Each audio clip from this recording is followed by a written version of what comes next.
be enough to bring me back.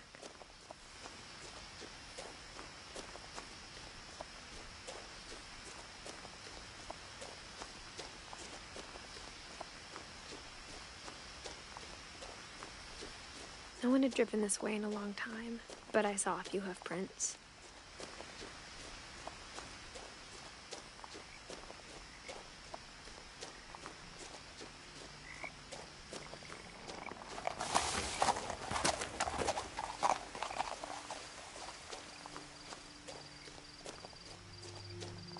The truth is, even after I inherited the house, I never thought I'd come back to it. But now I had questions about my family that only the house knew the answers to.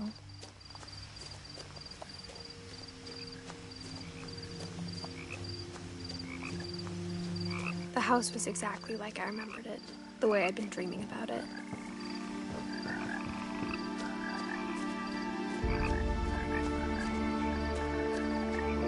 As a child, the house made me uncomfortable in a way I couldn't put into words.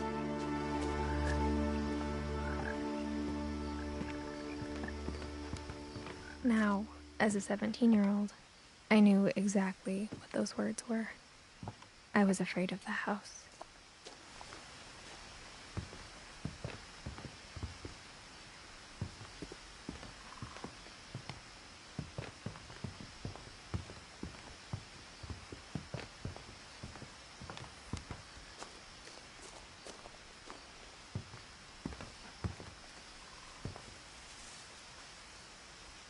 I hoped the key might unlock the front door.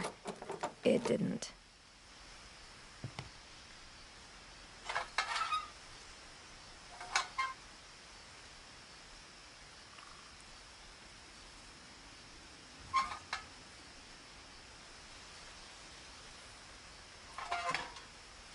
Looking in, I felt like the house itself had been waiting for me.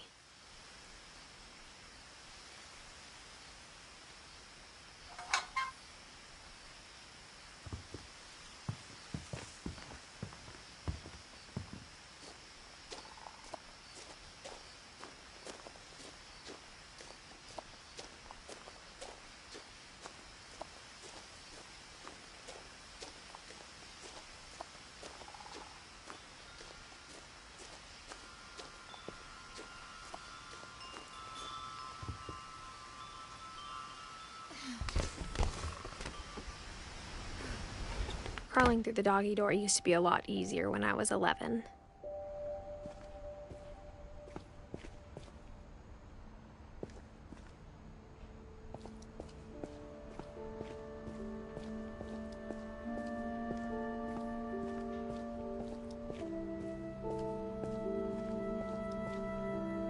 The power had been turned off the night we left.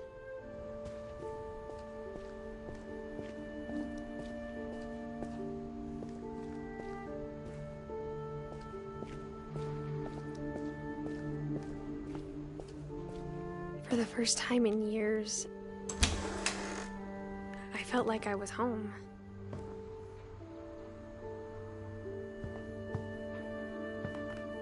But instead of a family, there were just memories of one. Like how only one restaurant would deliver to our house, so we had Chinese a lot.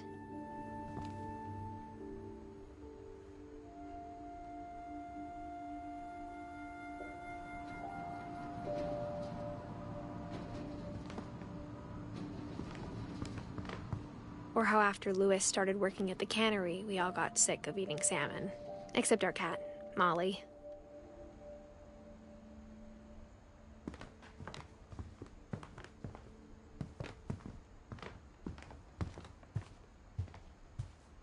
The table was still a wreck from the night we left. It was like a bomb had gone off, killing everyone but sparing the furniture.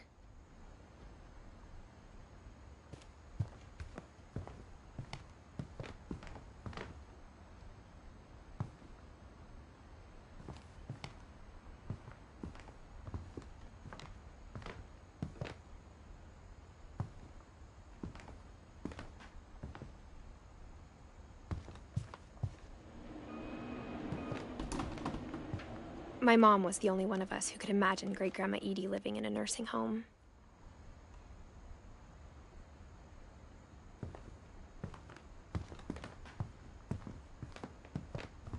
Nothing in the house looked abnormal.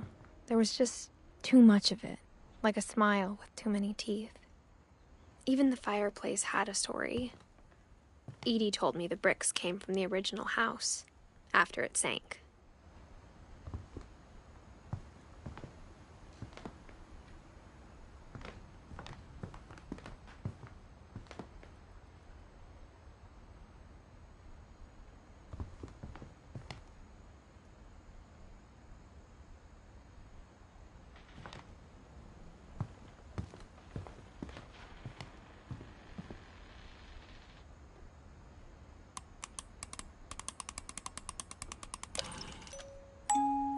Great-Grandpa Sven built a music box for Barbara, along with the rest of the house.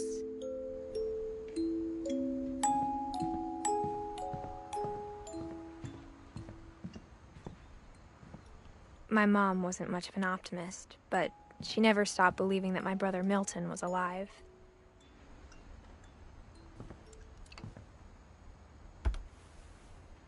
Edie told me once that every Finch who ever lived is buried somewhere in the library.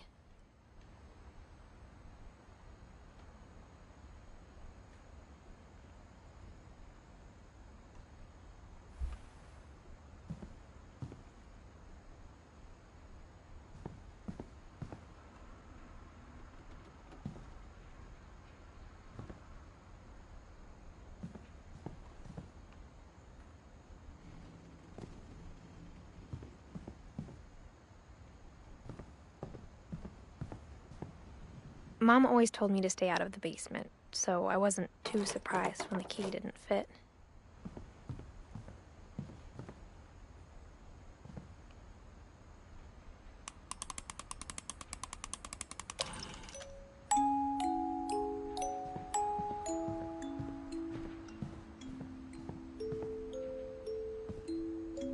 After Milton disappeared, Mom sealed up all the bedrooms. Then Edie retaliated and drilled peepholes.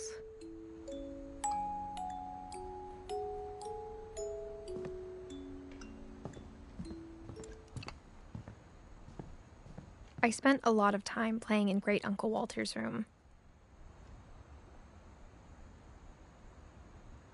I think my mom sometimes regretted not sealing it up.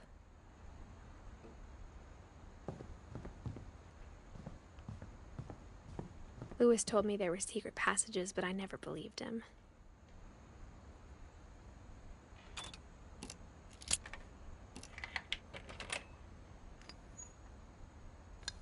Turns out, my mom was really good at keeping secrets.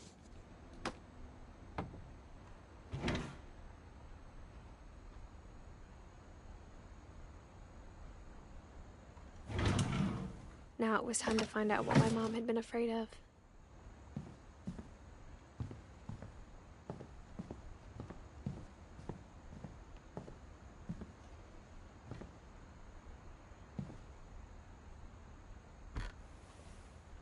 Molly always seemed like a girl I could imagine being friends with, if she hadn't died in 1947.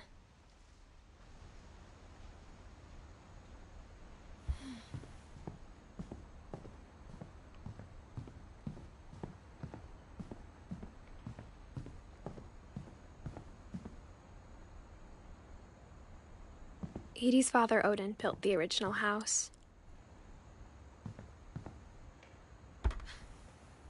Barbara was a child star for 2 years, until America grew out of it.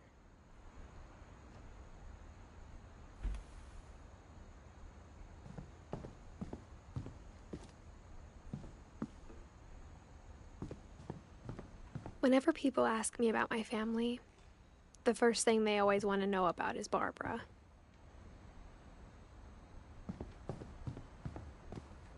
Mom must have locked the third floor stairs on the night we left.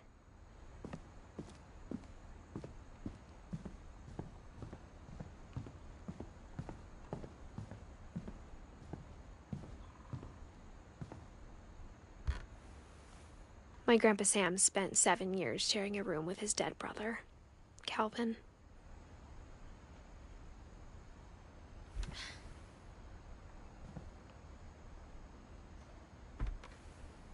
As a kid, I just assumed every house had peepholes and sealed rooms you weren't allowed inside of.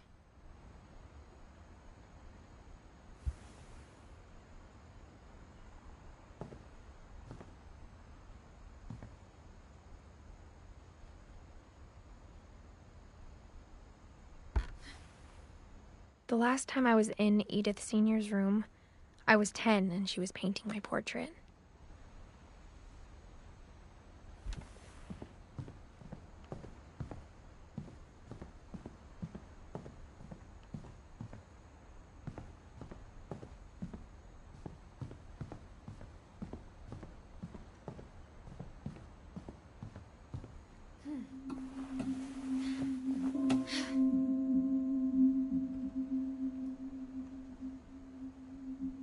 Reading this, maybe it sounds like I had a plan.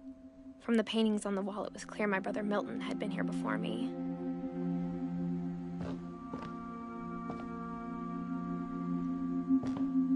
But I had no idea what was behind that door.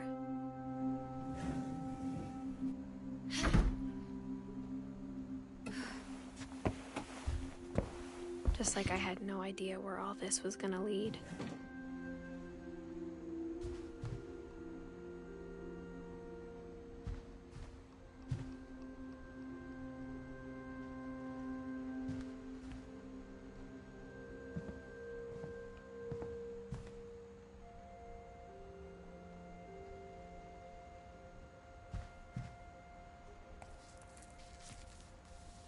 December 13th, 1947. Dear Diary, I'll be gone soon, but I wanted to tell somebody about what's gonna happen. It started when Mom sent me to bed without dinner. I woke up and I was starving, so I looked around for something to eat.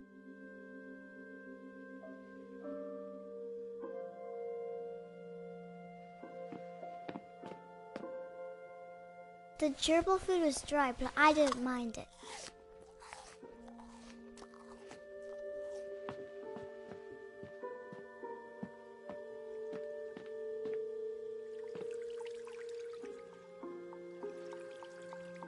I thought about eating Christopher, but I held back.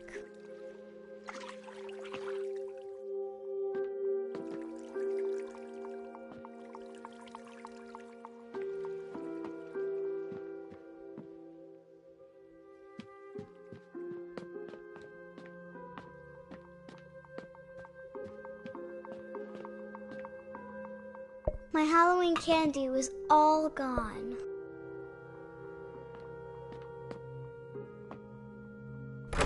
Mom, can I come out now? Sweetheart, it's late. Go to sleep.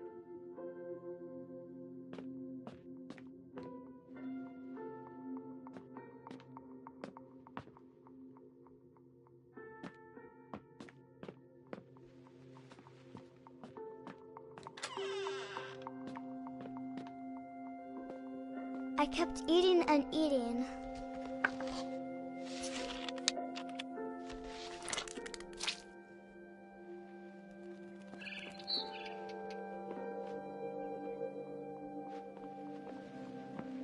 I ate a lot of things that night.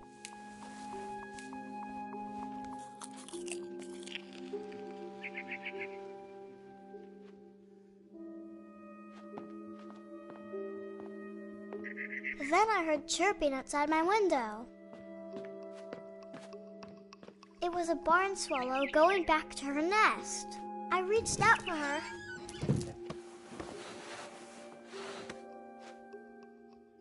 And suddenly, I was a cat.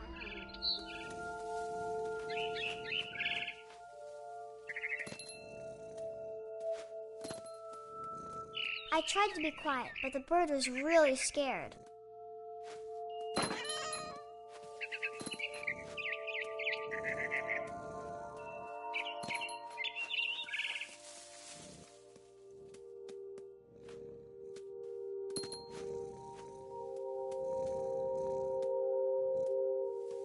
Mom and Dad didn't even look at me.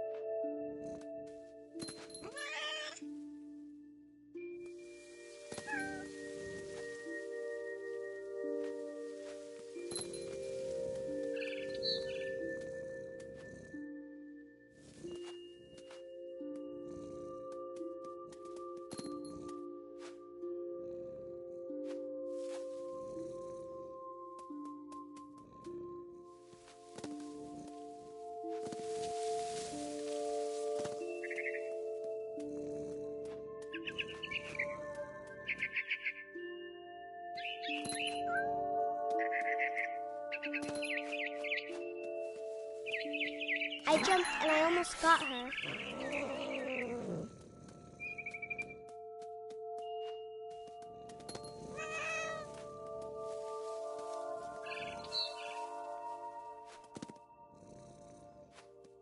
I could tell she was getting really tired.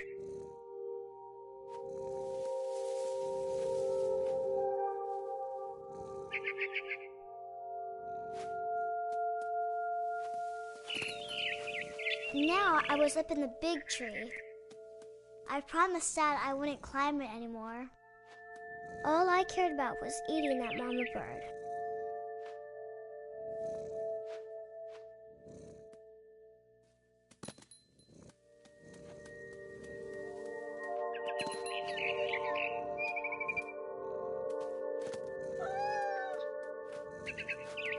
I gobbled her up. And suddenly, I was an owl. First, all I heard was the wind. Then I heard little teeth nibbling in the grass.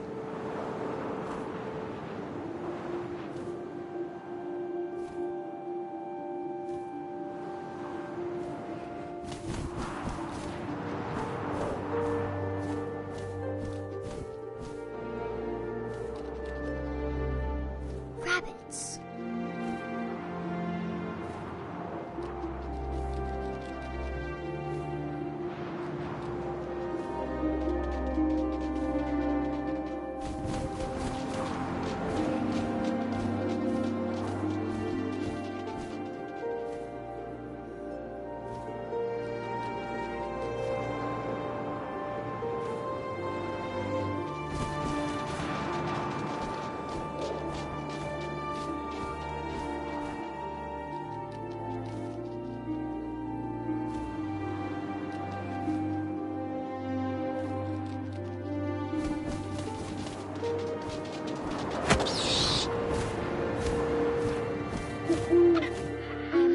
His face looking up and seeing mine through my talons. I swallowed him up, and I didn't chew one bit. Then I flew off to find something bigger.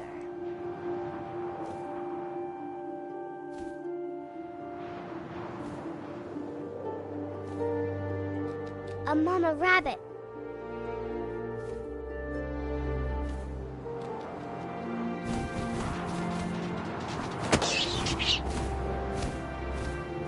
She was almost too big to carry.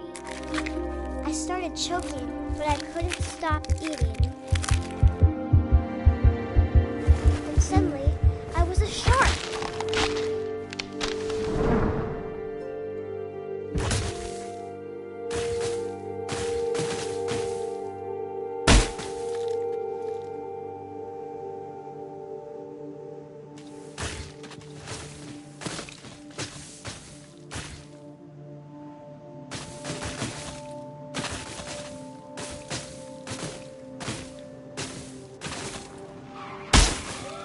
I rolled off a cliff and into the ocean.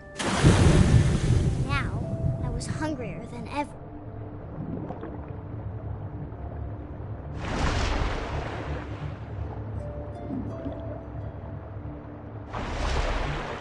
I wanted fat, juicy seals.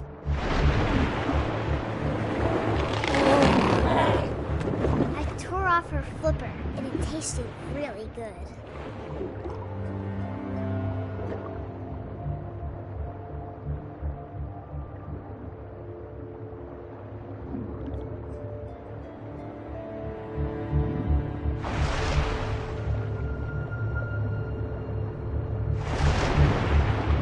kept on tight. But I was so hungry, I jumped out of the water. When I opened my eyes, everything had changed.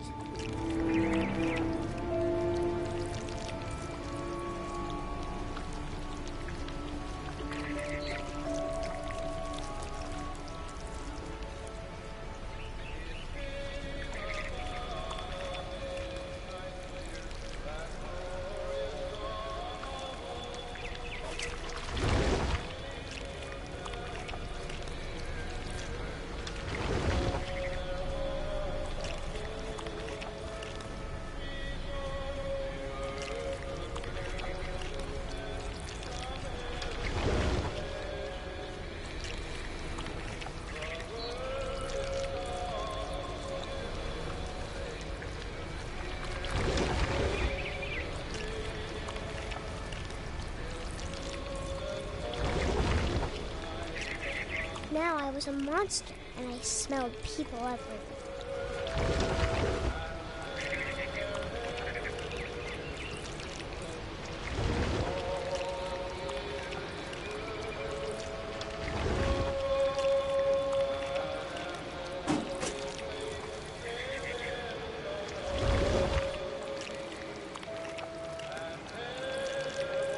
I was big, but I moved real quiet.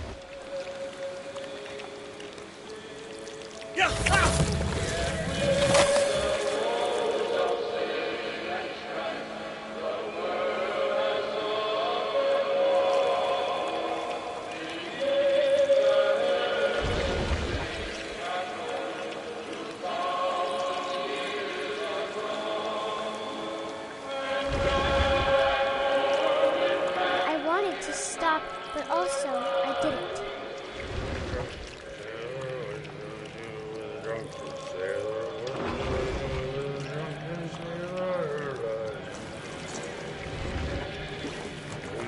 Belly with a rusty razor, his belly with a rusty razor, his belly with a rusty razor. What shall we do with a drunken sailor? What shall we do with a drunken sailor? What shall we do with a drunken sailor? And the captain's daughter, and the captain's daughter, what shall we do with a drunken sailor? What shall we do with a drunken sailor? What shall we do with a drunken After the last passenger, I was still hungry. To cross the water, I smelled something new. Something I had to have, so I swam towards it.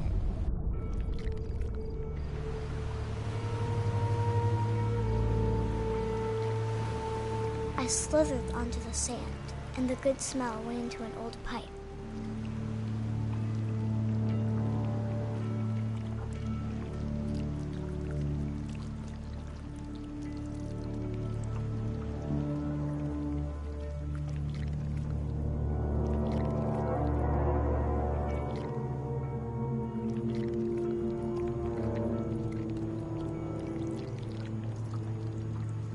I got closer and closer.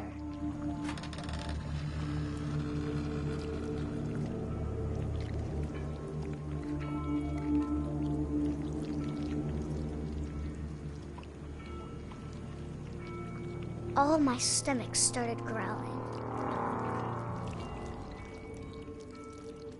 And suddenly, I was me again. I held my breath for a long time, but I couldn't hear anything. I think it's waiting for me to fall asleep.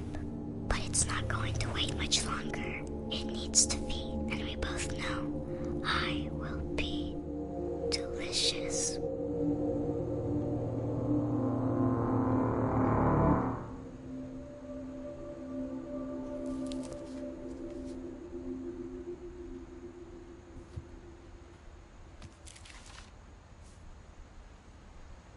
I'm not sure if I believed all of that, but I'm sure Edie would have.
I got the sense Edie had spent a lot of time here before my mom sealed the doors.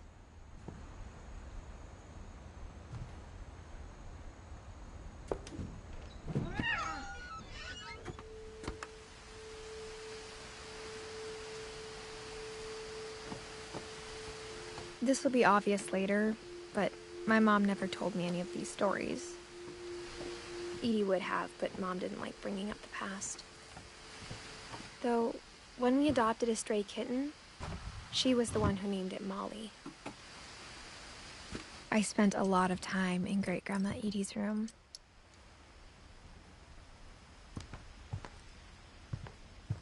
We got along, and it was a good place to hide from my mom. When Edie told people Sven was killed by a dragon, she could also have said he was building a dragon-shaped slide that collapsed. She could have, but she didn't.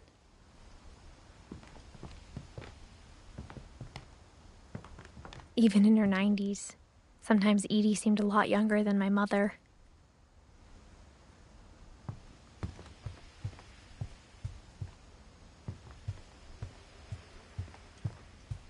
Her room was like a museum. For 500 years, the Finches have been famous throughout Norway for their fortune and misfortune.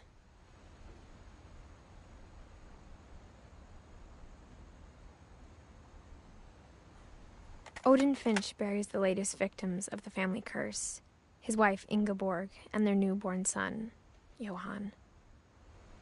On January 7th, 1937, he set sail with his family and his house, hoping to leave the curse behind. But 40-foot waves off the coast of Washington send the house and Odin to the bottom of the sea. Odin's daughter Edie, with husband Sven and baby Molly, step ashore on their new home, Orcas Island.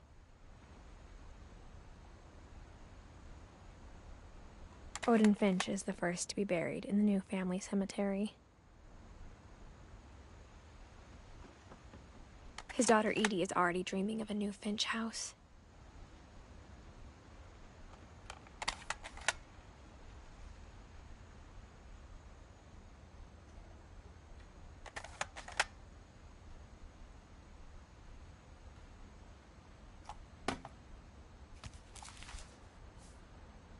Whatever's wrong with this family, it goes back a long ways.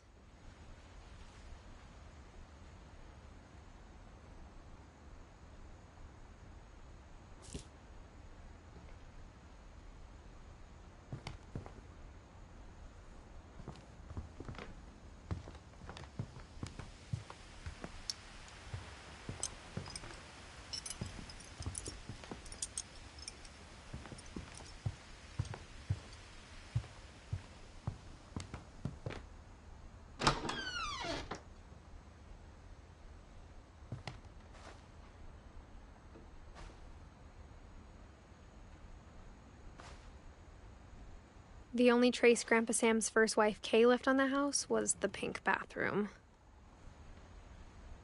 It was a pretty big trace.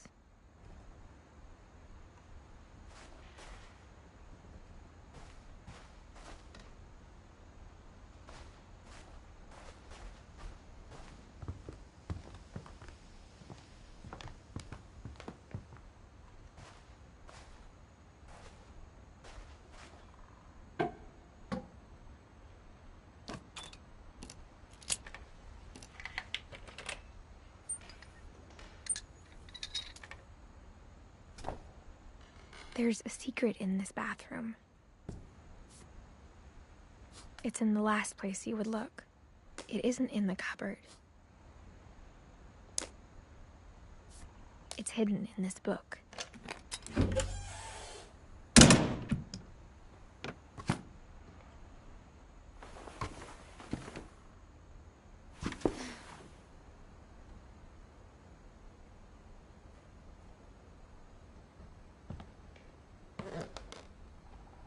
Sven gave Sam an old camera he'd refurbished. He never put it down.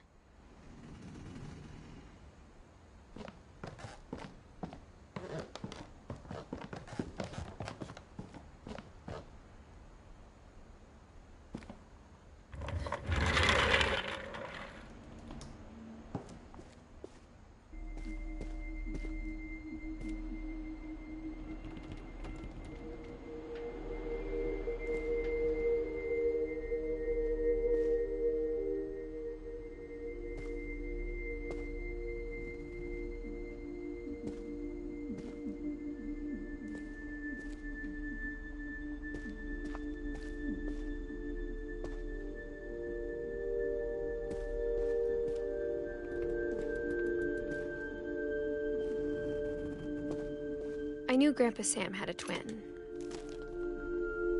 and that he never talked about him. I guess my grandpa didn't like history any more than my mom did.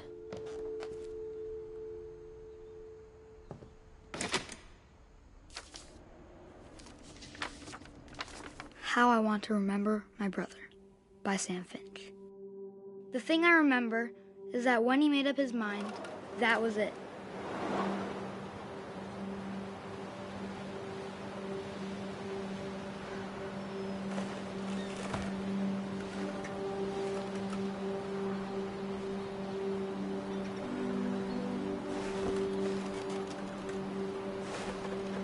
My brother said he'd die before he ate another mushroom.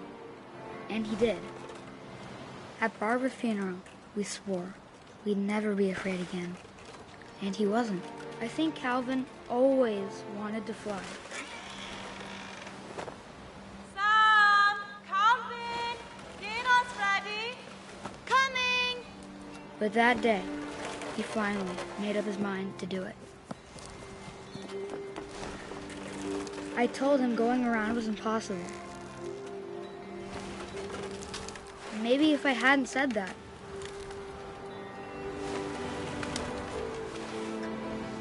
Calvin! I'm not gonna tell you again! Maybe if the wind hadn't picked up, then maybe he'd still be here. But I doubt it. I think he'd already made up his mind. That's what I want to remember about my brother.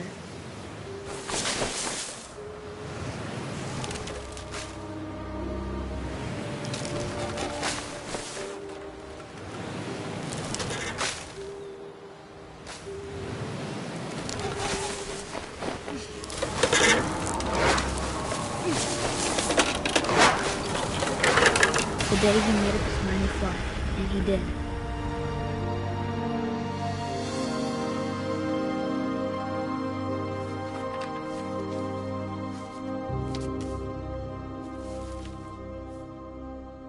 Calvin's story felt strangely familiar. When I was younger, I remember trying to do the exact same thing.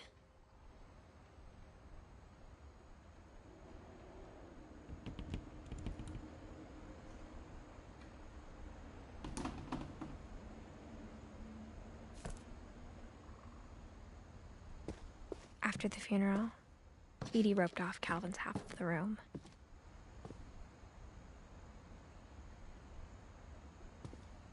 Mom said Grandpa Sam enlisted at 18 and never set foot in the room again.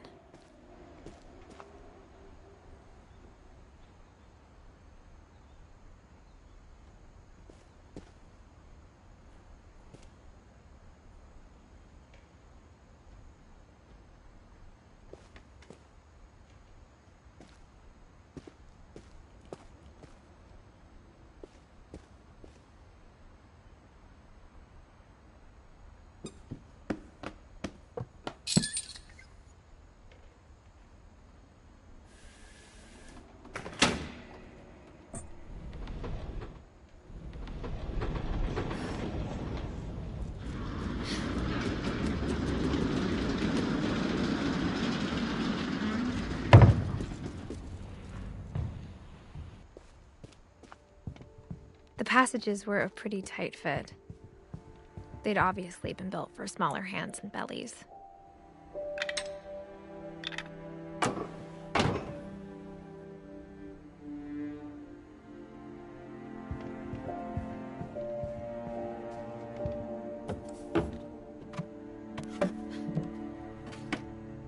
Growing up, I always thought of Barbara as a child star.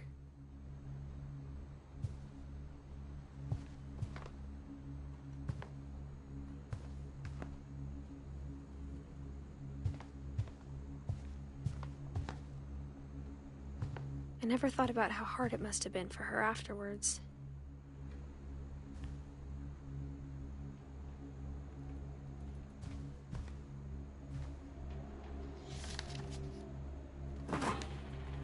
Of all the stories people wrote about Barbara's death, I'm surprised Edie saved this one.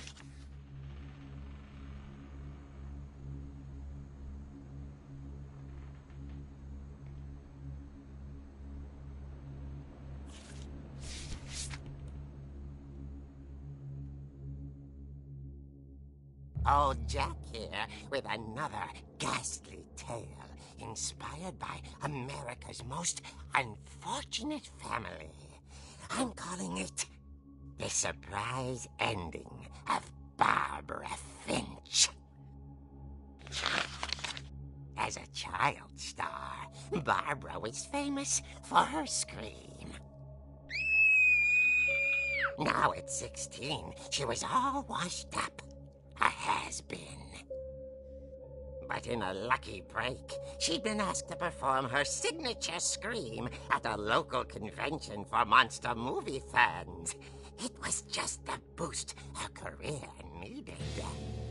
Unfortunately, her scream hadn't aged well.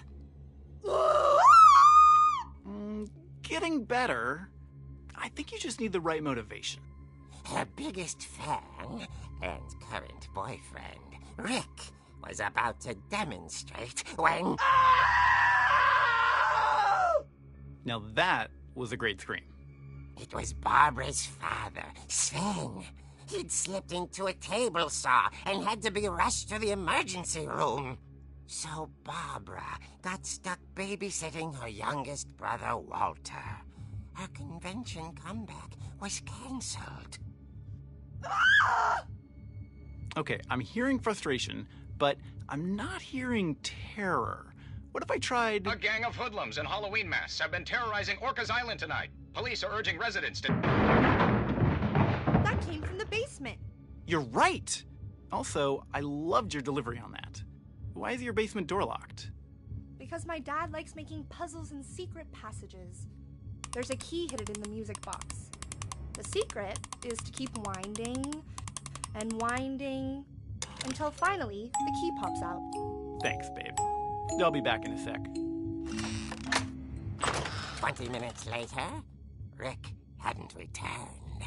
So Barbara went to look for him, right on cue. She reached for the music box.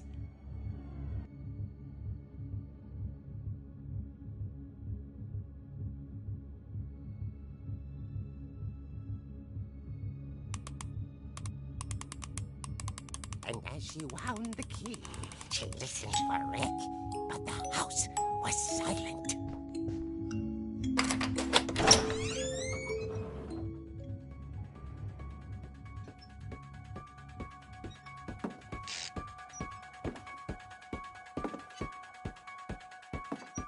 She found Rick's crutch and imagined the worst.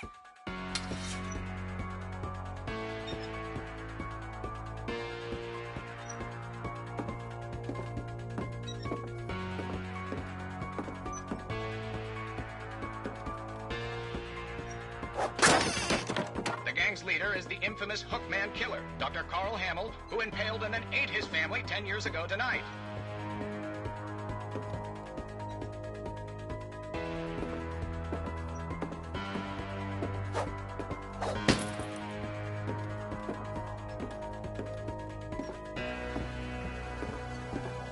The old fridge rattled and grew still. Oh dear! Oh! Rick? Barb, relax. I was just trying to scare you to help you find your scream. Well, I'm not scared, Rick. I'm furious. Then act furious. All I'm getting from you now is that you're hurt and confused and you're... She threw him out, but she kept a little something to remember him by. Barb, have you seen my other crutch? And she was still holding it when she fell asleep watching the late picture show. Hours later... Barbara! Walter, what's going on up there? Ah! Okay, I'm coming up, but if this is a trick, you're dead, Walter.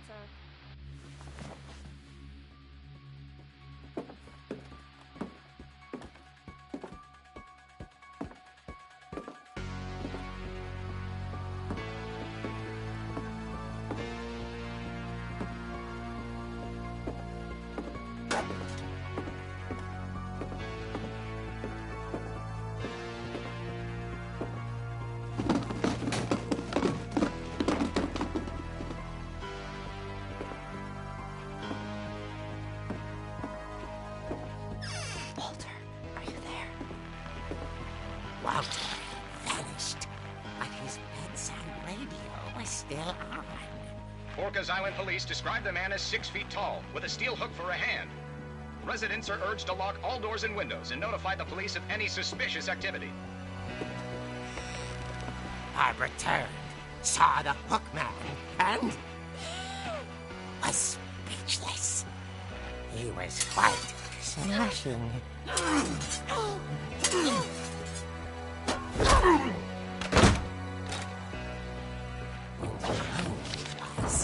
He couldn't get enough of Barbara.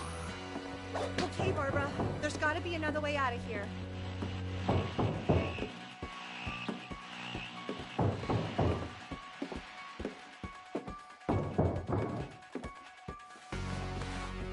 That night, she played her part beautifully.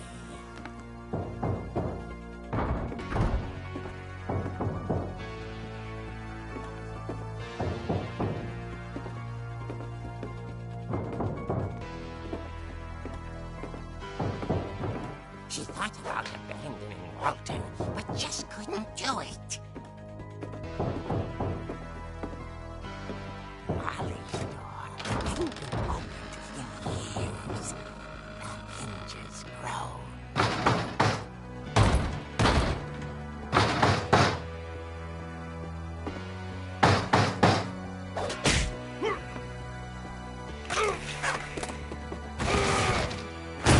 He wasn't moving, but she sensed the story might not be over yet.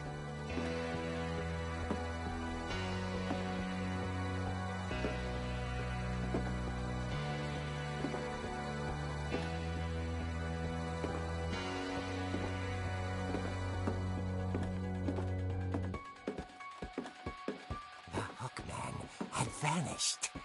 She listened for his breathing, but all she heard was...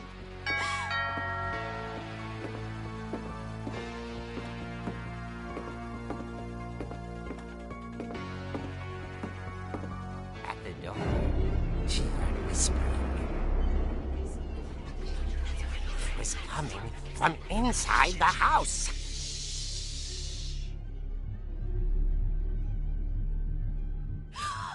Oh dear.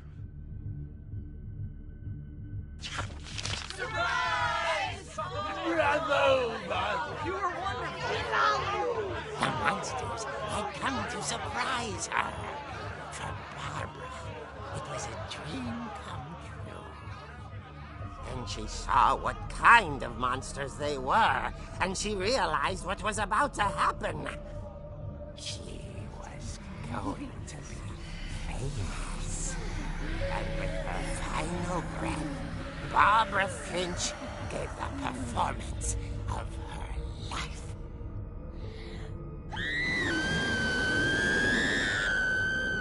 I wasn't there myself, but I hear Barbara was magnificent. Poor girl. She had a taste for stardom. But unfortunately, so did her fans. Of course, the police blamed it all on poor Rick, who disappeared the same night. And little Walter? Hiding under his bed the whole time. He took it all pretty hard, but that's another story.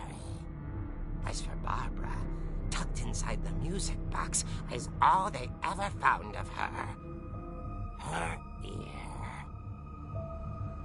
Now that's what I call a real eerie tale.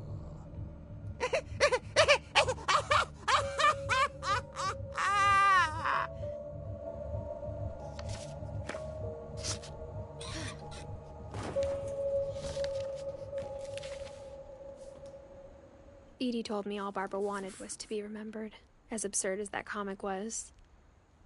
Maybe what Edie saw was a happy ending.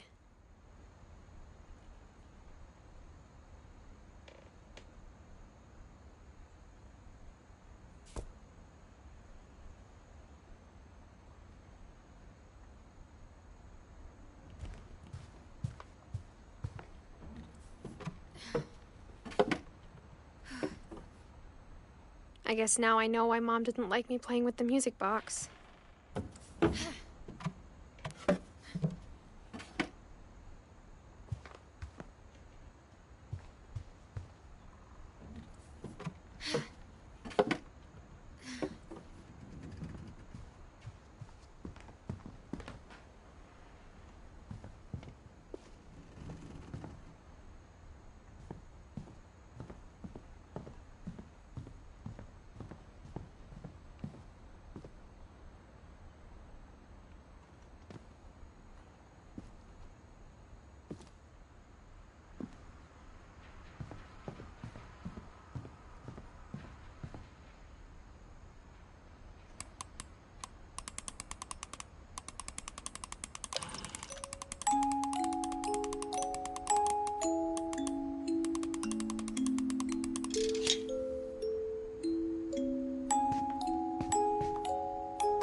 Mom said the basement was off limits, unless I wanted another tetanus shot. I saw Edie sneak down to the basement once, carrying packages. I thought maybe she was hiding presents. It turned out she was hiding a lot more than that.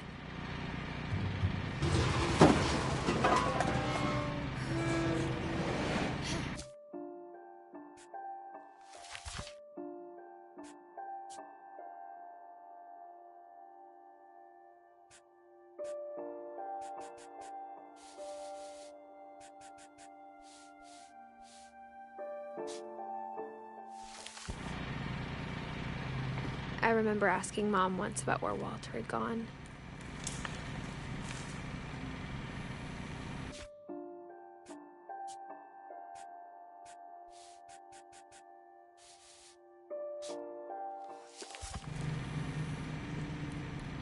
She said after Barbara died, he got as far away as he could. If there's a pattern in all these stories, I think it's that none of us has gotten very far.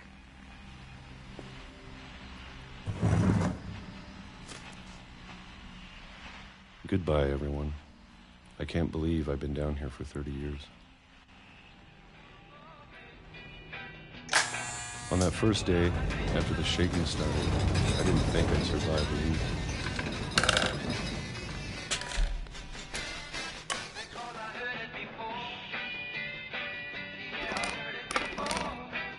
But after a few days, I settled into a routine.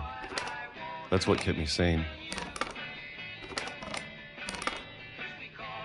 Having a schedule, living for today. I always expected to be dead tomorrow. But if you wait long enough, you get used to anything.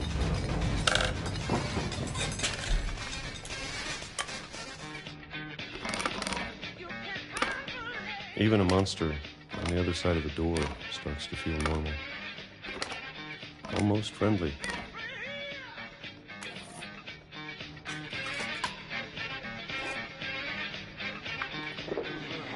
And then one day, everything just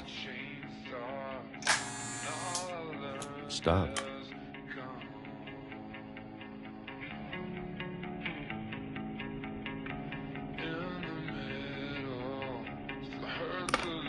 Whatever that thing was, it was gone. Maybe it got tired of waiting. Or maybe I just got tired of being afraid.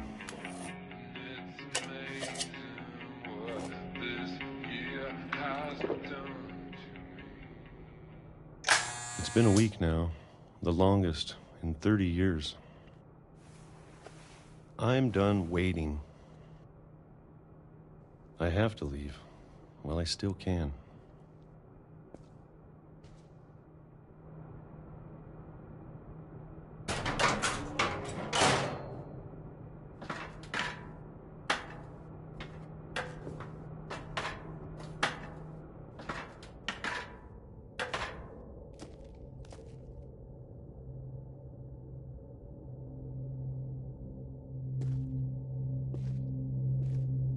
I know it's out there, somewhere. Whatever killed Barbara and Molly and Calvin. Maybe this is all a mistake. But I need to stop living the same day, even if it kills me.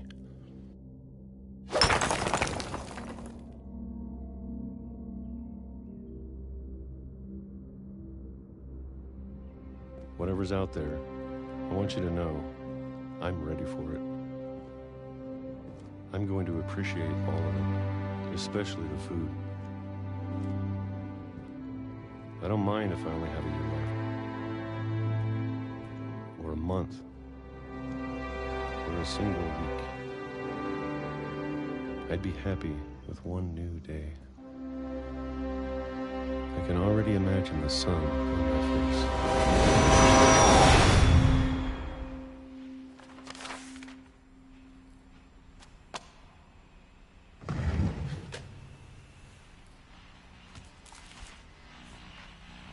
Walter died when I was 6. I can't believe my mom never told me he was down here.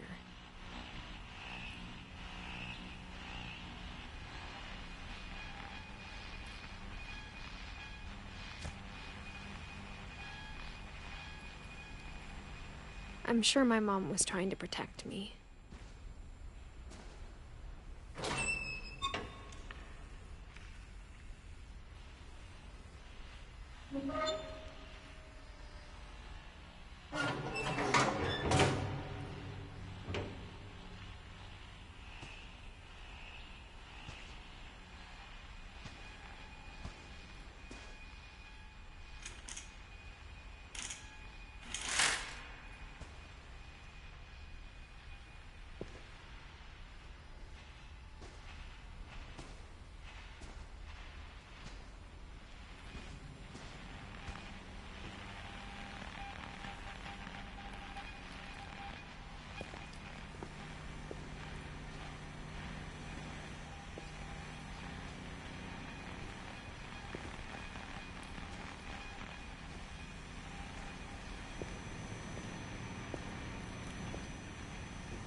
Maybe she was afraid I'd end up like Walter.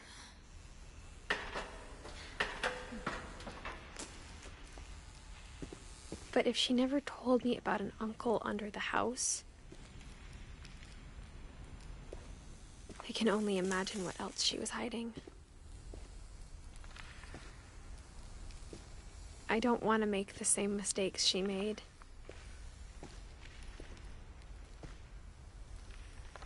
Trying to bury something that's still alive.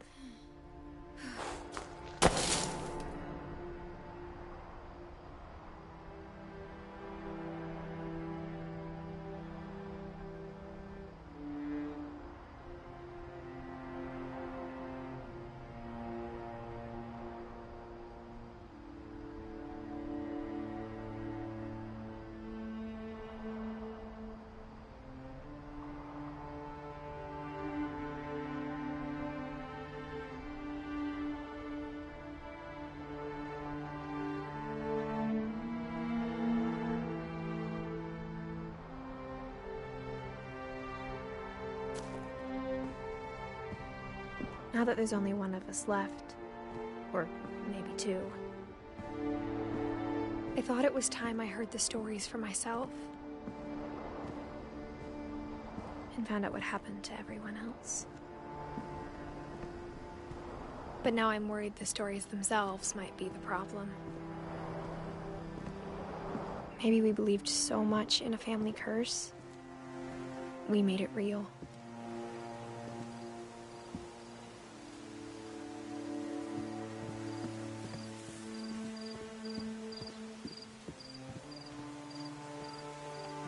I don't know if I should even be writing this.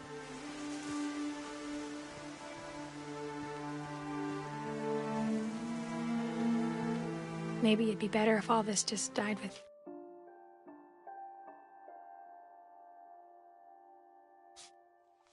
me.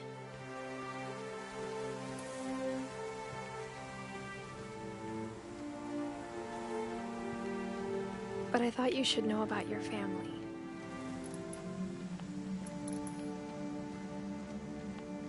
And the history you're a part of. Though to be honest, I feel as lost as you probably do right now.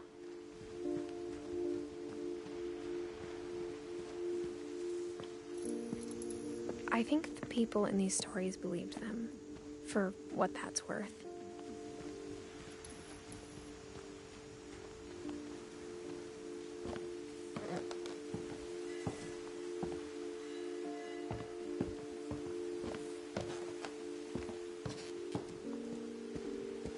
When you look at the house, that history of imagination and stubbornness and madness, any of it seems possible.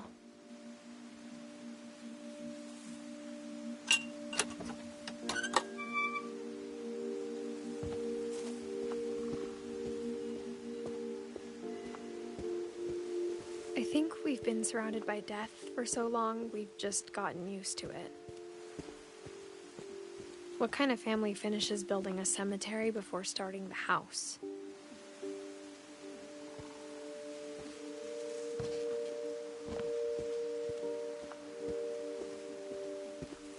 It's embarrassing for me to admit this, but the pet cemetery made me more uncomfortable than the human one. 3 of the gerbils were mine, and 2 had been my fault.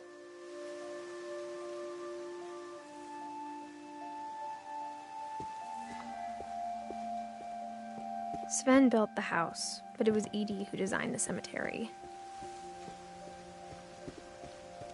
I'm sure Odin's monument had been Edie's idea.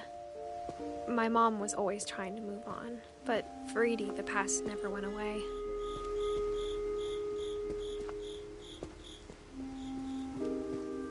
She could see it poking out of the water at low tide.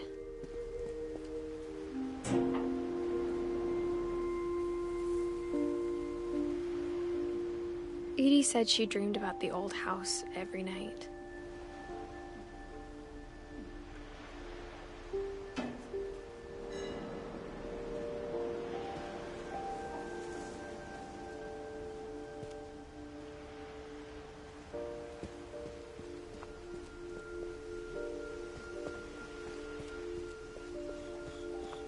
Edie's side was always easier for me to understand. But the older I get, the more I can see where my mom was coming from.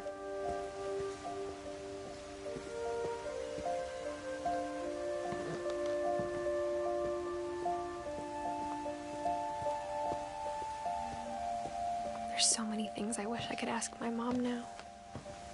Part of me thinks this is what she wanted all along. For me to come back someday and find everything out for myself.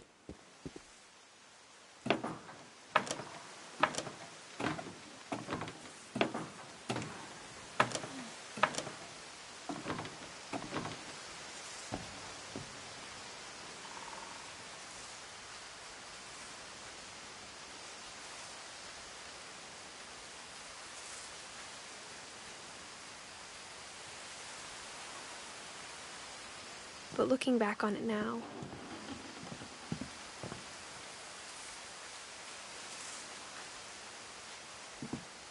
if she told me there was going to be so much climbing, I never would have come when I was 22 weeks pregnant.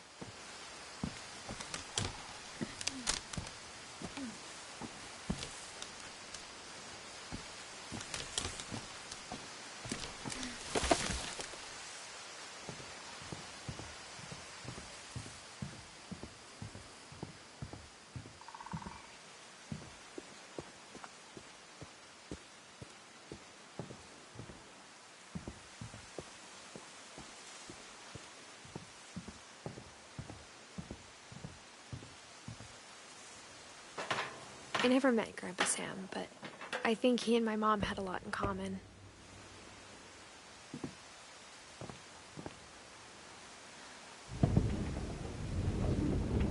They were both pretty intense. Sam spent his life shooting photos, but Mom said he got nervous being in front of the camera. I guess we're all afraid of something.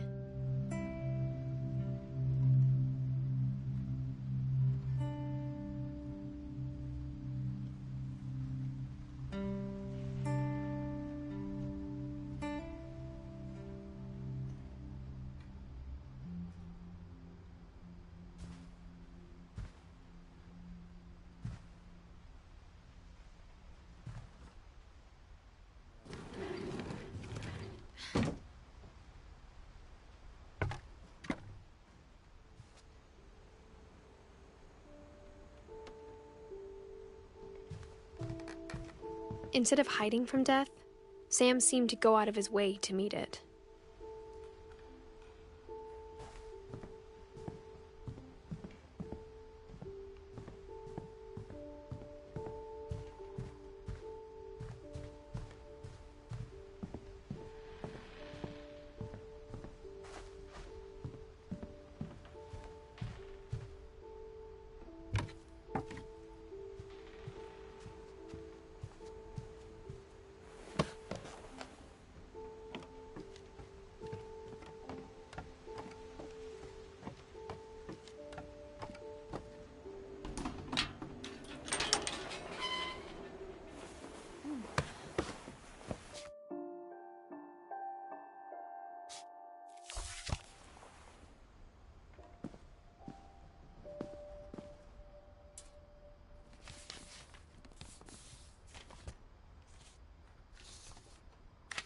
Dear Kay, do you remember the way Gregory used to laugh when he thought he was alone? Like something funny was happening, but only he could see it. I think he saw things the rest of us don't.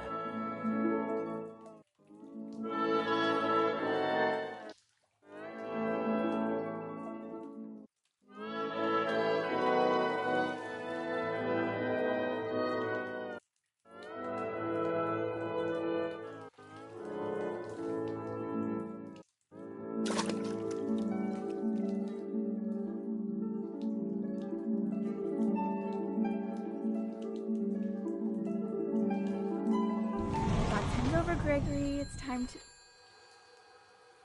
Hold on, sweetie. Hello?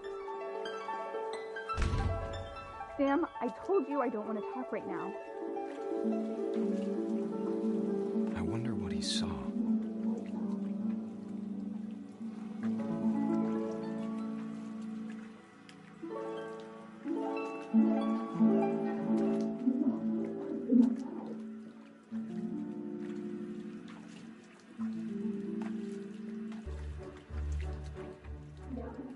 Reminded me so much of Calvin.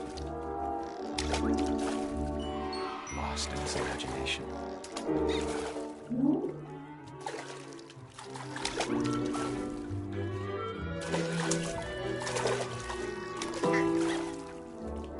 Whatever it was, he saw.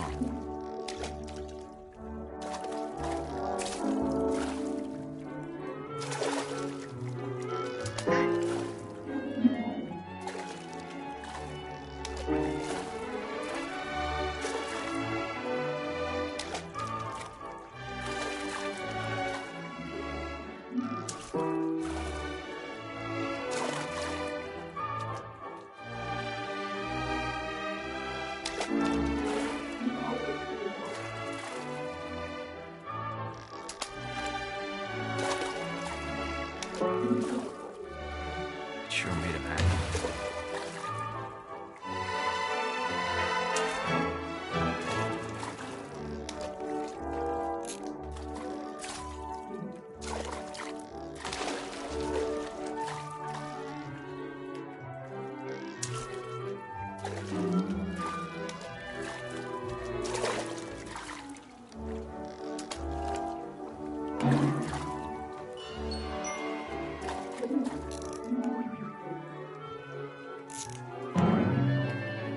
I know how silly it sounds.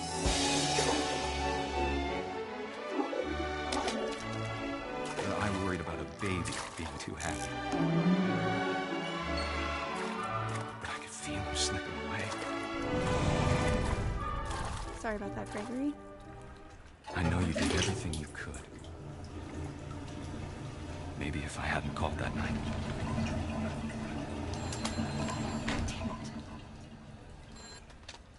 Hold on, I don't want Gregory to hear this.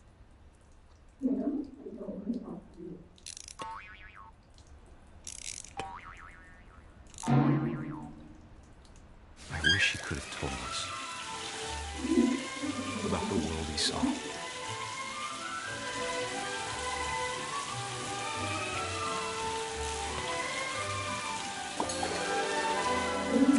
There's so much I don't understand about Gregory, about everything.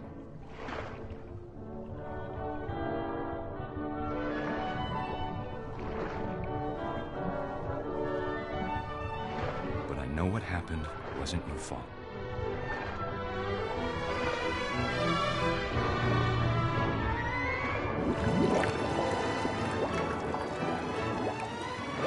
I'm sure he's happy. And he'd want you to be happy too.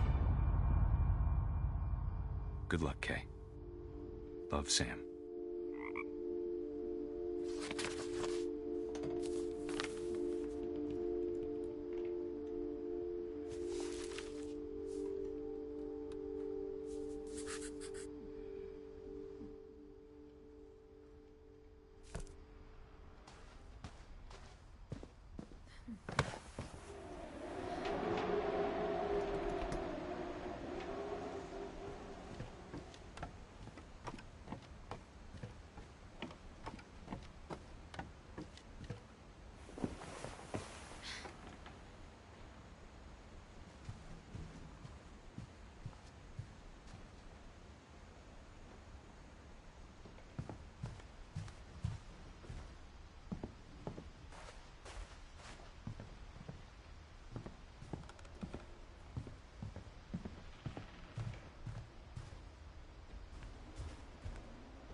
Dawn, I promise, you'll never forget this weekend.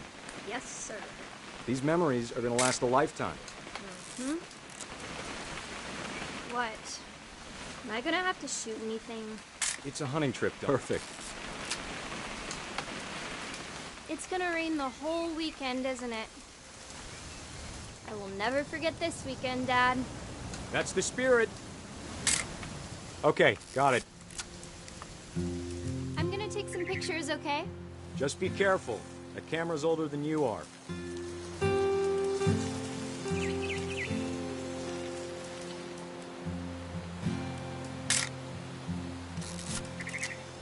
You're right, Dad. It's starting to clear up. Still freezing, though.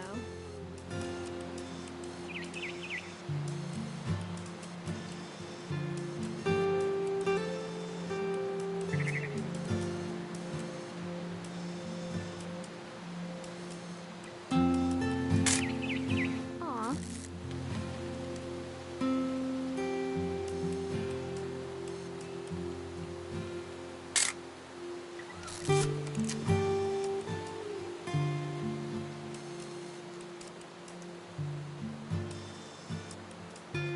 Definitely should not have drunk all that coffee. Hey! That's a keeper. Hold still while I take a picture of you. I'm just saying, I'm not always gonna be here, Dawn. You'll need to remember this stuff, if you want to survive. I'll be fine, Dad. You know who else thought he was gonna be fine? Some guy who died. Dawn, I'm being serious. I know, Dad. You're always serious. Doesn't being out here make you want to chill out? Well, to tell you the truth, I haven't been out here in 20 years.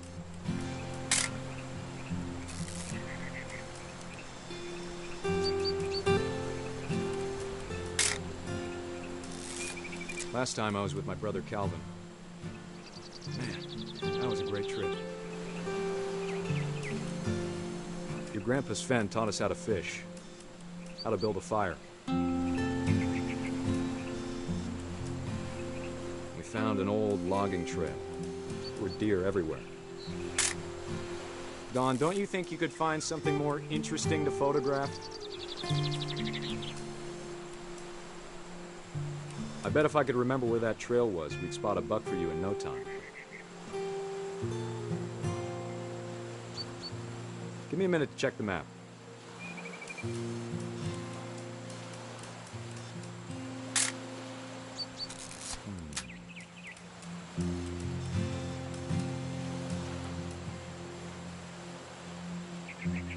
Let's see.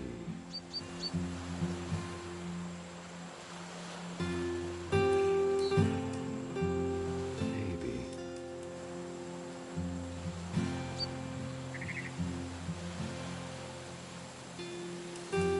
Dad!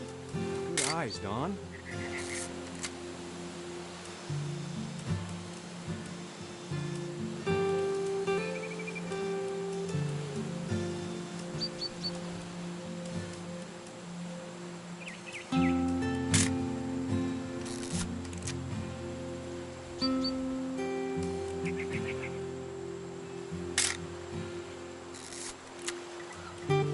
Before you take the shot, let me get a picture of you.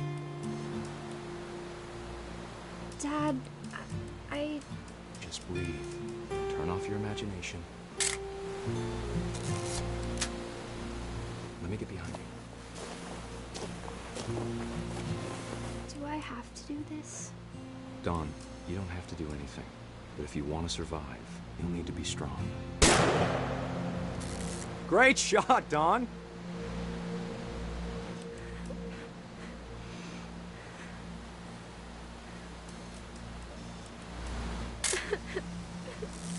I'm proud of you, Dawn. Always remember that, okay?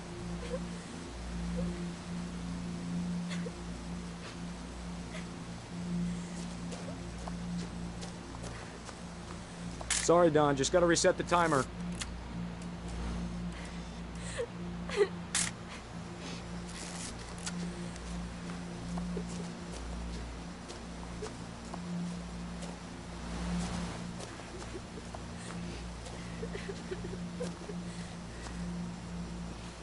Hang on, kiddo. Just trying to get a shot of the two of us together.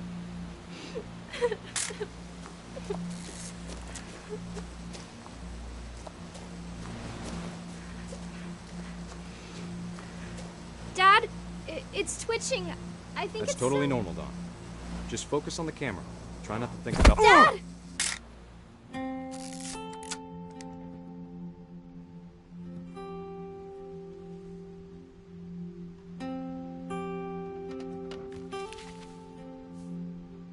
Of all these stories, that's the one I wish most that my mom had told me.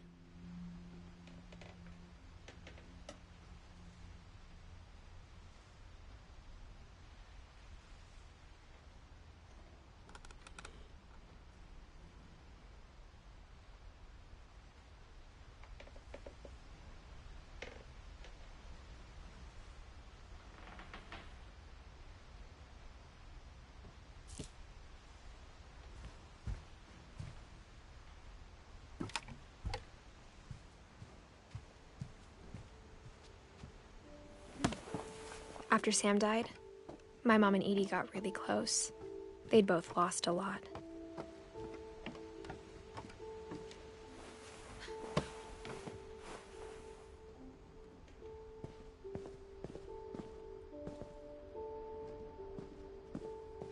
I can't imagine my mom ever writing poetry, and yet... A poem for Gus, who always said the wedding was a bad idea. Our father never hit us kids, at least not very hard, before the day my brother said with teenage disregard that he'd be dead before he'd see a wedding in our yard.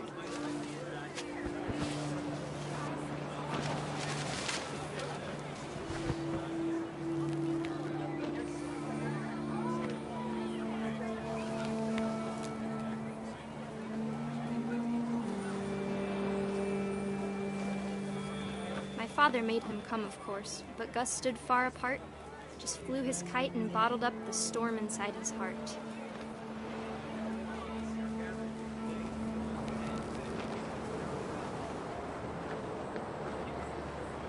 I tried to talk him out of it, but though he'd never met her, we don't need a stepmom were the words that I now pronounce you husband and wife. You may kiss the bride.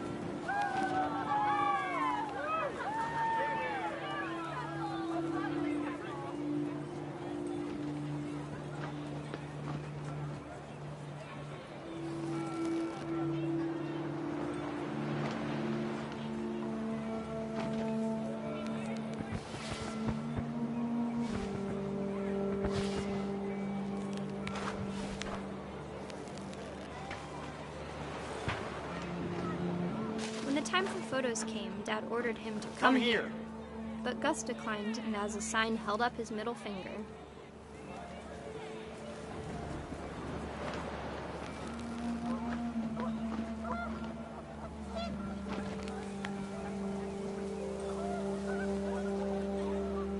The wind picked up, and panicked geese appeared and quickly went.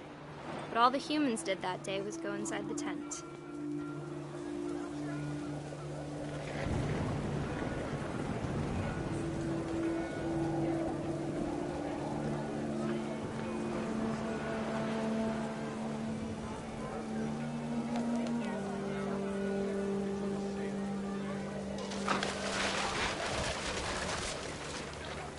Rain came down in buckets then, but no one seemed afraid that nature might destroy the tent our dad had crudely made.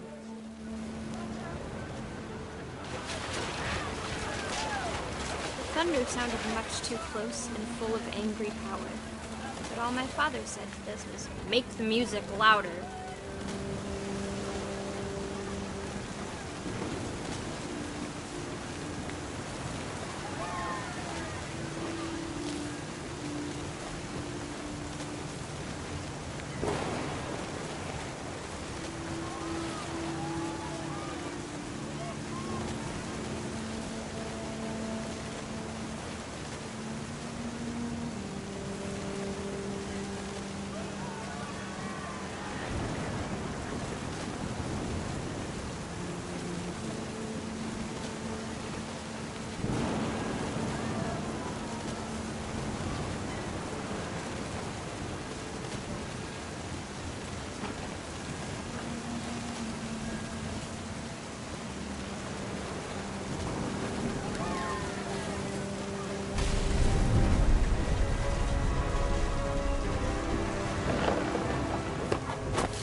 wish that I could truly say I thought about you on that day.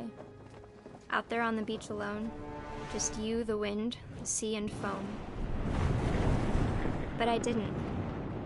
Until we found you.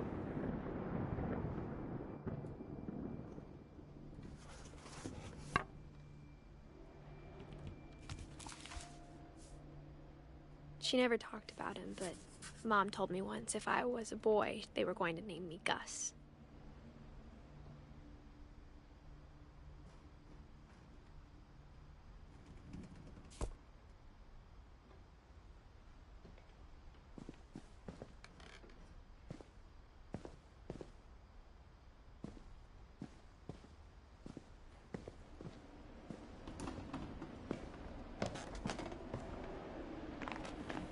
My mom moved up to the loft after her brothers died. At the time, it was as far away as she could get.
She spent a summer building houses in Calcutta, where she met my dad, Sanjay.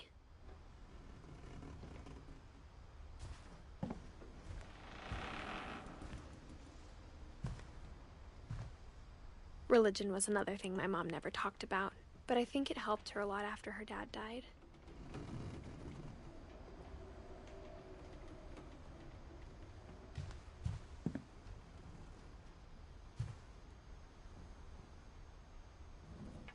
My mom moved to India a week after graduation and got a job teaching English. Louis was born a year later.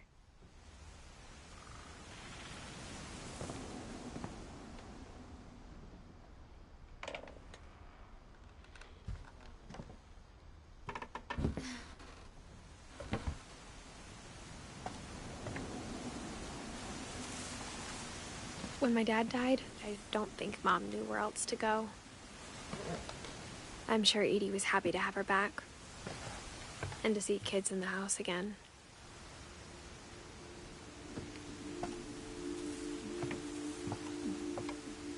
The house had to get a little bigger, but Edie was used to that.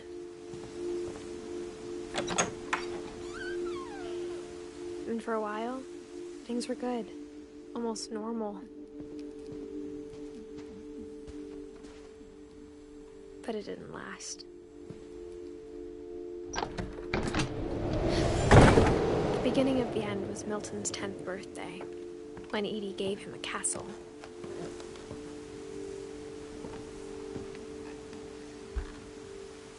After Milton disappeared, the only thing he left behind was a room full of paintings.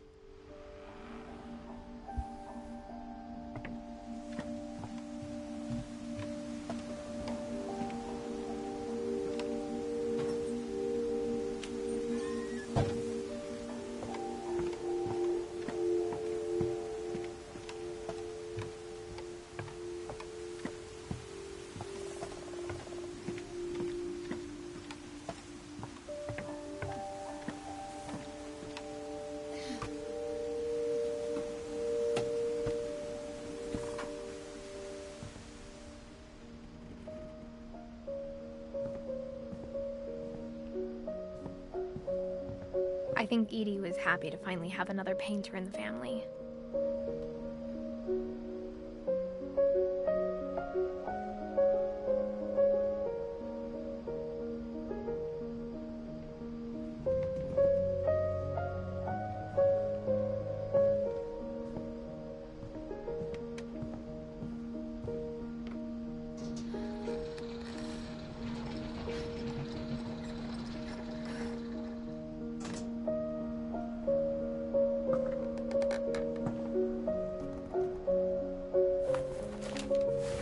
Milton Finch in The Magic Paintbrush.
I was 4 when Milton disappeared.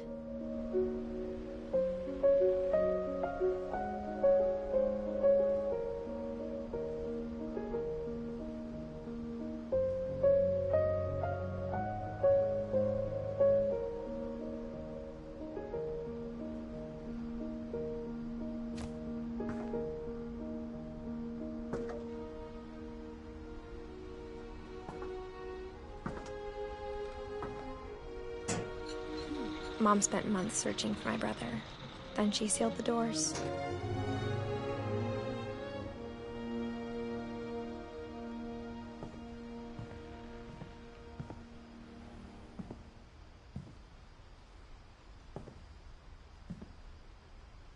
Whatever Milton had found in the house, Mom didn't want it getting out.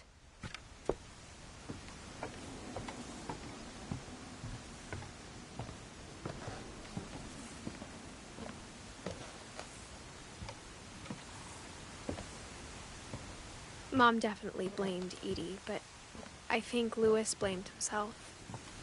After he graduated, he just spent more and more time in his room, until Mom got him a job at the cannery.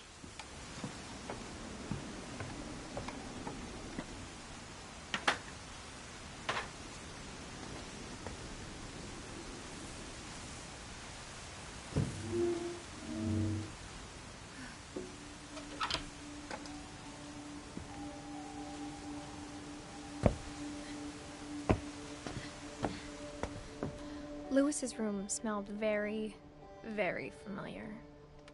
That part of him lived on.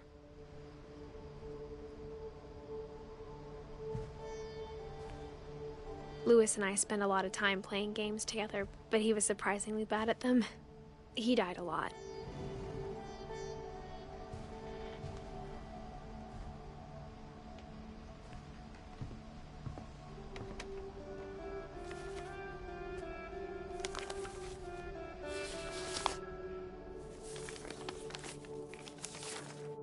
Dear Mrs. Finch, as Louis's psychiatrist, I can understand your desire for an explanation. As I see it, the trouble began in January, shortly after we convinced your son to seek treatment for substance abuse. Newly sober, I believe Louis first noticed the monotony of his daily life.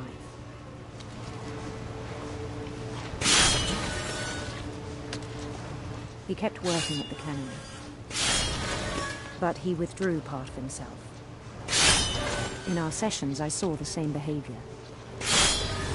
His mind began to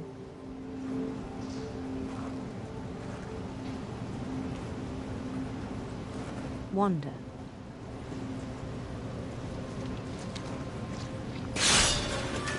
I asked him to describe it.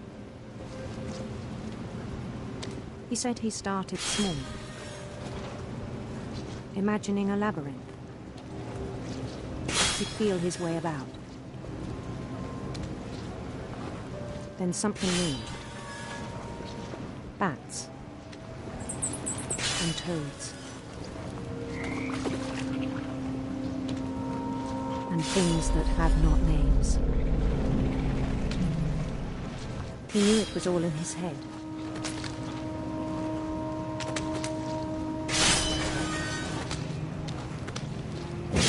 He took it very seriously. I had hoped he'd find himself.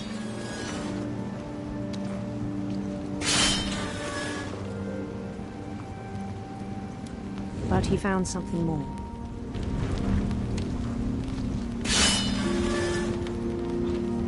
I worried about him then.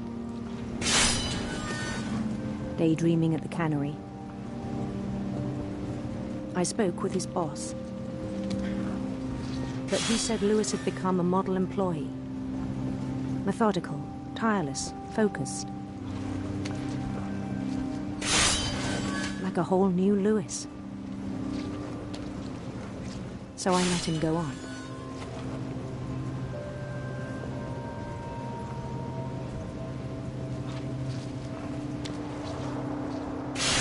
I even encouraged him.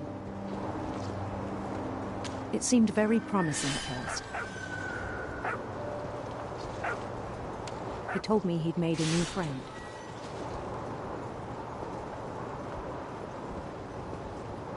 On the edge of a city he named Louis Topia. He built the city up slowly, brick by brick. Then he made musicians.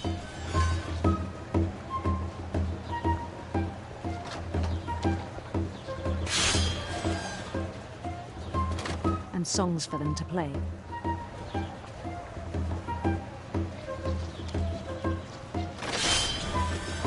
He talked about starting a band. And he was always humming something.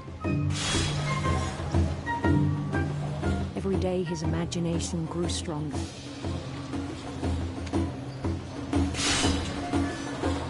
He no longer spoke at the cannery. But his chopping was as reliable as ever. Then one day it struck him that all the cheering crowds, even the stones under his feet,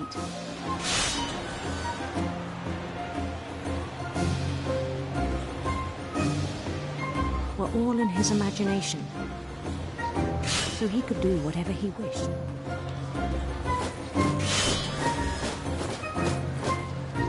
He held an election for mayor. And he won. They begged him to stay, but his mind was already wandering. It became a game for him.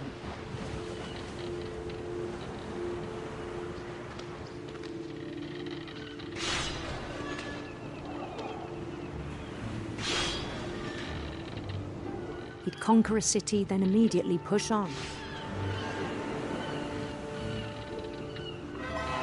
New Louisville.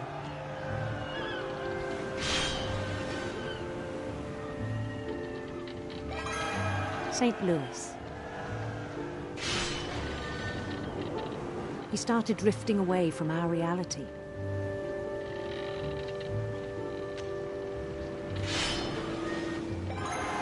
Minneapolis, until one day he forgot to go home from the cannery.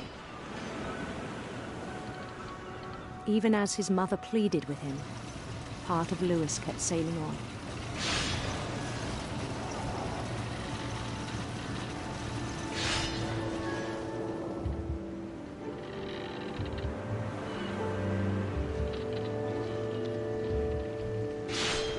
In Louisburg, he heard rumors of a handsome queen.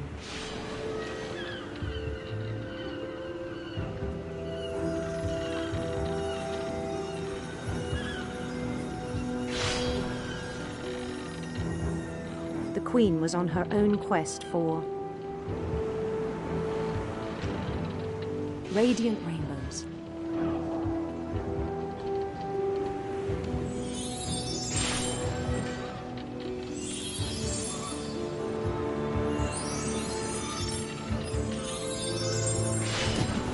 He followed the sound of her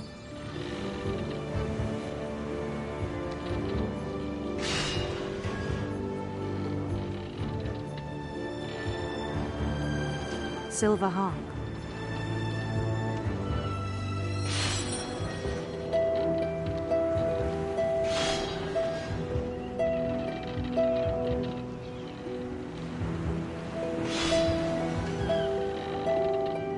His chase led him to a golden palace east of the sun and west of the moon. Even then, his logic remained sound.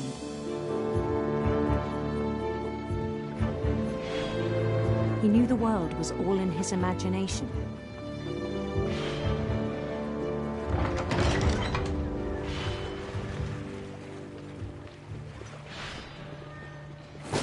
But he was so proud of having created it.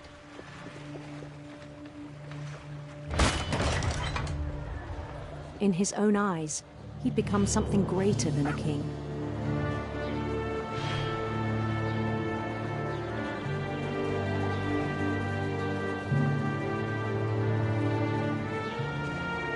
For someone who'd never known success in the real world, I think it was overwhelming.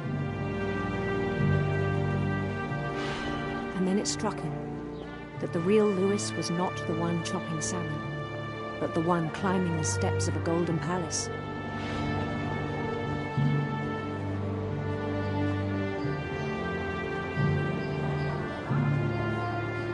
My imagination is as real as my body, he told me. It was hard to argue with him.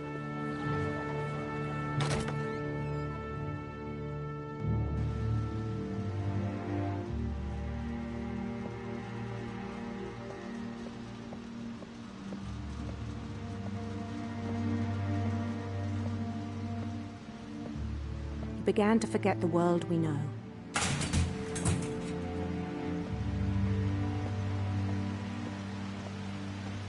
I think it pained him to remember Louis, the cannery worker.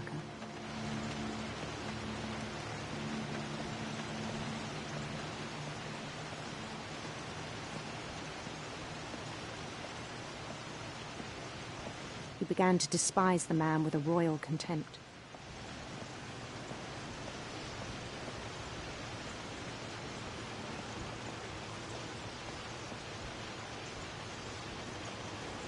I still thought I could save him. Even after he said he was being crowned king over all the lands of wonder. The palace would be packed with his companions.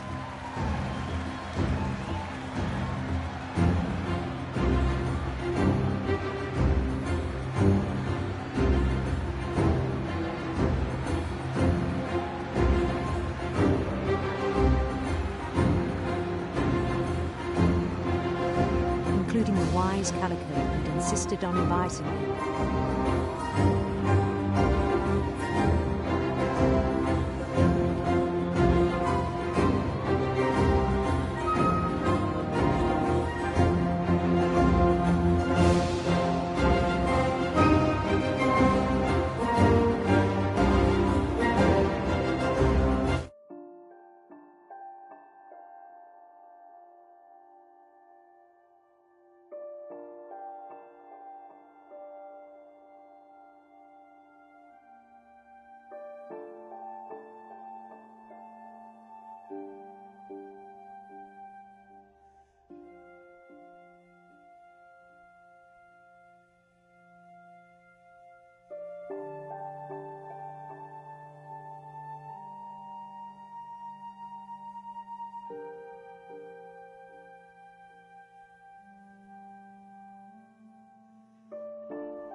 there was only one thing left to do.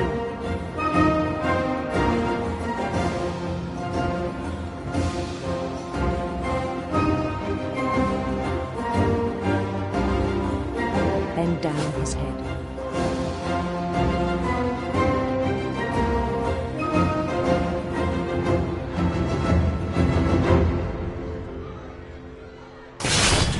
And the rest I think you know. Mrs. Finch, your son was a kind man who will be missed by all of us who knew him.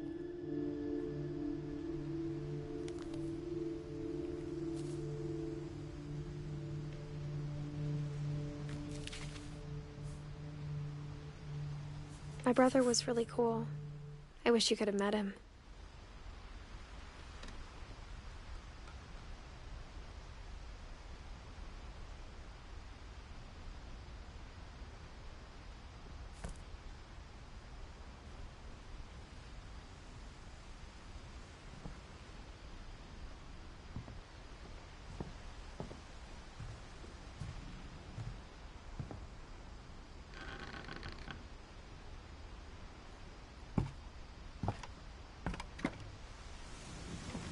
On the way back from Lewis's funeral, my mom told me to start packing. She waited until the day before we left to tell Edie. I'm not sure if she wanted to make it easier or harder.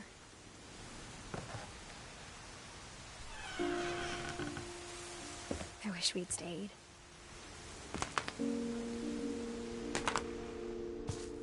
But I understand why we left.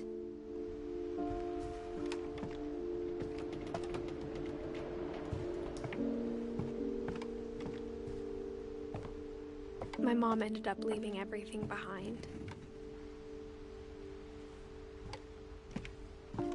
What happened that night had been coming for a long time.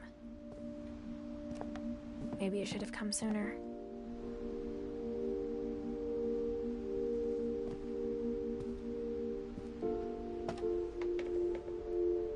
But it had to end one way or another.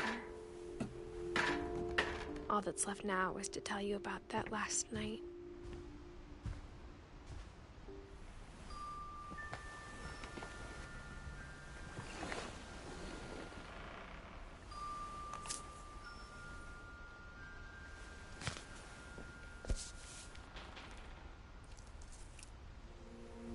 That whole last day, Edie just watched us pack and didn't say a word.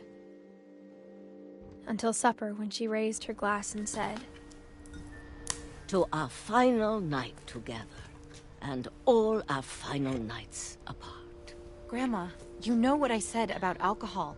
Some of your medications are very Edith, specific. I left a present for you in the hallway. Why don't you go open it? The grown-ups have to argue now. I'm sorry, you're right.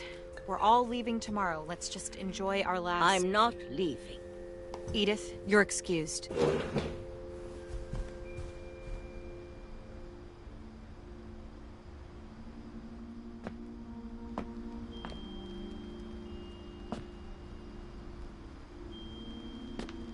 The power had been shut off that morning, but Edie always had plenty of candles. When my mom sealed the library, I don't think she knew about the other entrance. Or that Edie had a key to it.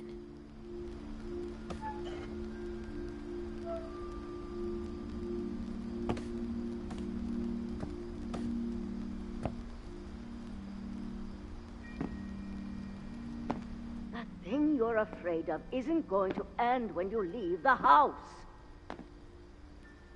Edith has a right to know these stories.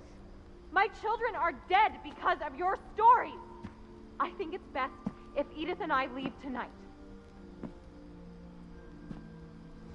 We'll have the nursing home send a van for you in the morning, okay?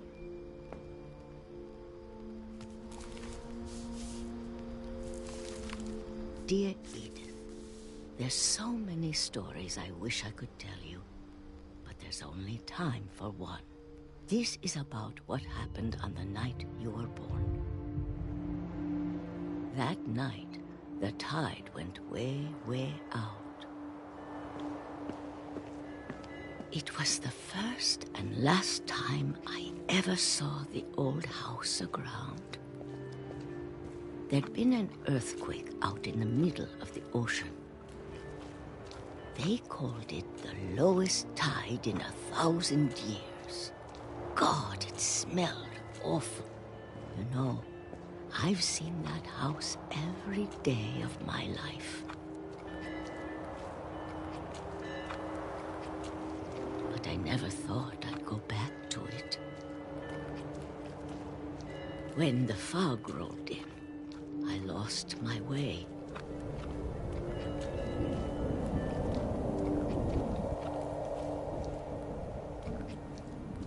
I got turned around.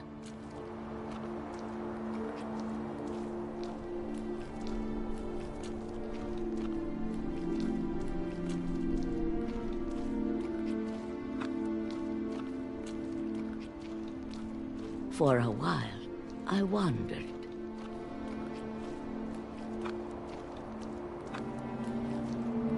I started seeing things.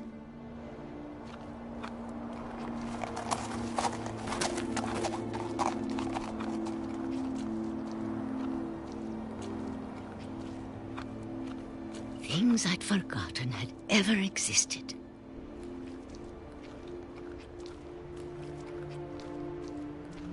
But when I saw them, they felt like old friends. That night, a lot of things came back to me. Or maybe I came back to them.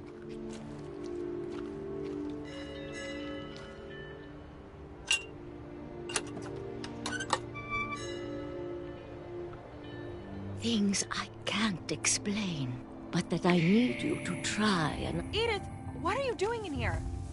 It's mine. Edith! Mom, you're gonna rip it! Let go! I kicked and screamed, but Mom dragged me to the car.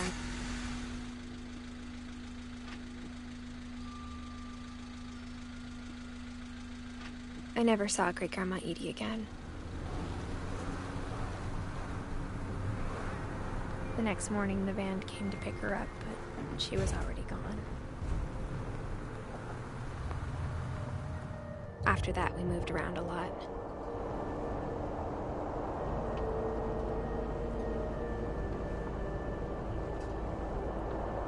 We both tried to make the best of it.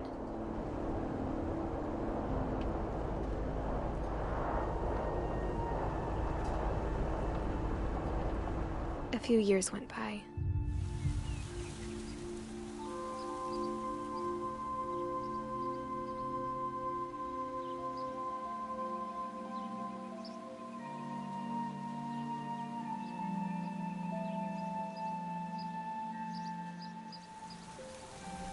My mom didn't like to talk about it, but she started getting sick a lot. The rest happened pretty quickly.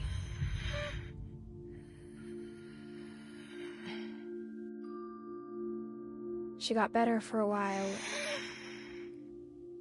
and then she didn't.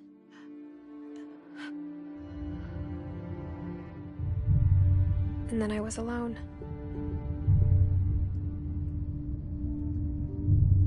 The last Finch left alive.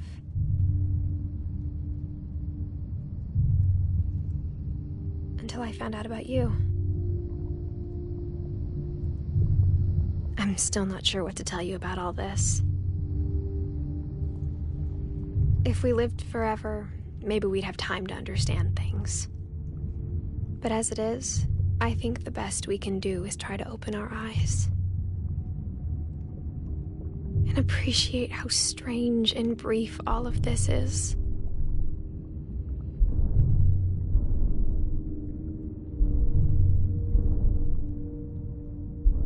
This journal was supposed to be for you. But now I hope you'll never see it. I just want to meet you and tell you all these stories myself. But I guess if you're reading this now, things didn't work out that way.